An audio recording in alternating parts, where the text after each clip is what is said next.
আমাদের ইউনিভার্সিটিতে আজকের থেকে 10-11 বছর আগে, এই গল্পটা আমি অনেক জায়গায় বলি, আমার ফেসবুক অ্যাকাউন্টেও লিখেছি।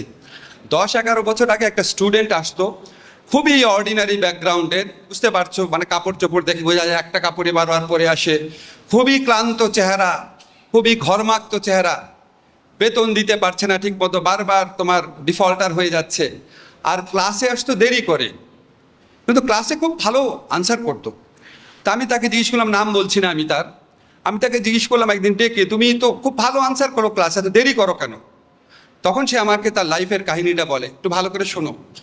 আমাদের ইউনিভার্সিটি ক্যাম্পাস ছিল তখন ধানমন্ডিতে, সে থাকতো কেরানীগঞ্জের দূরের একটা গ্রামে, আমার গ্রামটার নাম মনে নাই।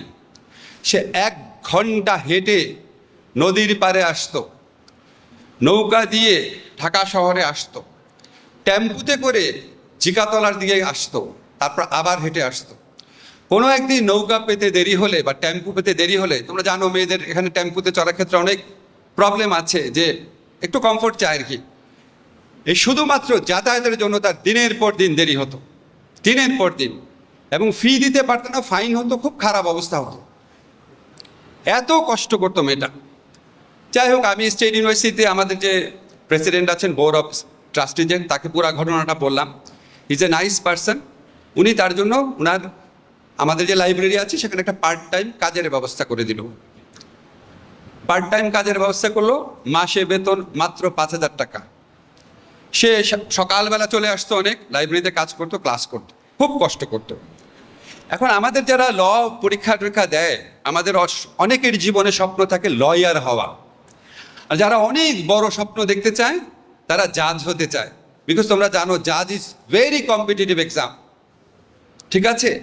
1 লক্ষ ল স্টুডেন্টের মধ্যে থেকে হয়তো 100 জন জাজ হয়, ভেরি কম্পিটিটিভ।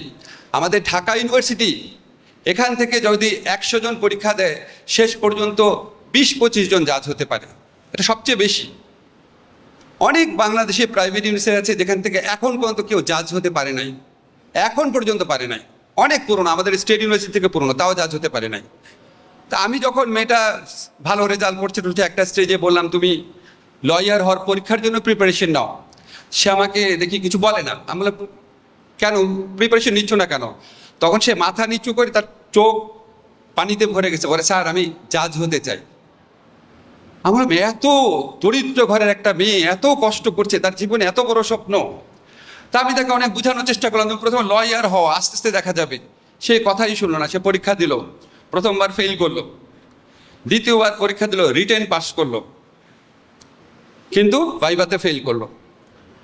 থার্ড টাইম যখন আসলো, আমি বললাম, তোমার এত স্ট্রাগল জীবনে, এত কিছু, তোমার ফ্যামিলিকে দেখতে হয়, তোমার ছোট ভাই বোন আছে, কেন এত কষ্ট করতেছো? তুমি একটা ভালো ফার্মে ঢুকো, আমি তোমাকে ঢুকিয়ে দিই। সে কিছু বললো না, চলে গেল। তারপর আমি তাকে ভুলে গেলাম, কারণ তোমরা জানো যে জুডিশিয়ারি পরীক্ষা 1 বছর 1.5 বছর পর পর হয়। হঠাৎ একদিন আমাকে আমাদের ডিপার্টমেন্টে আজগর ভাই, উনি ফোন করেছে, মানে সিনিয়র একজন টিচার আর কি।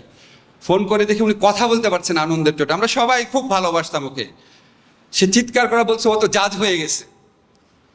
আমি তোমাদেরকে যে মেয়েটার কথা বললাম, এখন শরীয়তপুরে সে একজন ম্যাজিস্ট্রেট হিসাবে কর্মরত। আমার কাছে মনে হয়েছে ওর জীবন, যে 12 ফেলের যে লোকটাকে দেখেছো, তার চেয়ে অনেক গ্লোরিয়াস, অনেক বেশি স্ট্রাগল করেছে। আমি তার গল্প সব কাছে বলি। আমার এই আজাদ আবুল কালাম, ঈশ্বরচন্দ্র বিদ্যাসাগরের গল্প দরকার নাই, শুনলে মনে আছে উনি আমেরিকার ইন্ডিয়ার প্রেসিডেন্ট হয়েছে, ঈশ্বরচন্দ্র বিদ্যাসাগর এত বড় মনীষী, এটা কি আর কি মানুষের জীবন না? এটা তো অসাধারণ মানুষের জীবন। অসাধারণ মানুষ না, আমাদের সাধারণ মানুষের জীবনে এরকম অনেক অসাধারণ গল্প আছে। তোমাদের চেয়েও অনেক বেশি কষ্টে থাকা ছেলেমেয়েরা, তোমাদের একটা গল্প বললাম, আরও অনেক গল্প আছে। আমি শিওর আমাদের চৌধুরী মফিজুর রহমান স্যার, উনি ওনার অনেক স্টুডেন্টদের এরকম গল্প বলতে পারবে। সাধারণ পরিবার থেকে এসে কষ্ট করে, পরিশ্রম করে, ডিটারমিনেশন রেখে জীবনে সবচেয়ে বড় জায়গায় গেছে। আমি তোমাদের এই গল্পটা বললাম এটার জন্য যে 12 ফেইল কোনো সিনেমা না, এর চেয়ে অনেক বড় বড় বাস্তব ঘটনা ঘটে, এবং তোমরা প্রত্যেকে যেন সেই বাস্তব ঘটনার নায়ক হতে পারো। এই দোয়া আমি তোমাদের জন্য করলাম, এই ইন্সপিরেশন যেন তোমাদের মধ্যে থাকে। পারবে না হতে?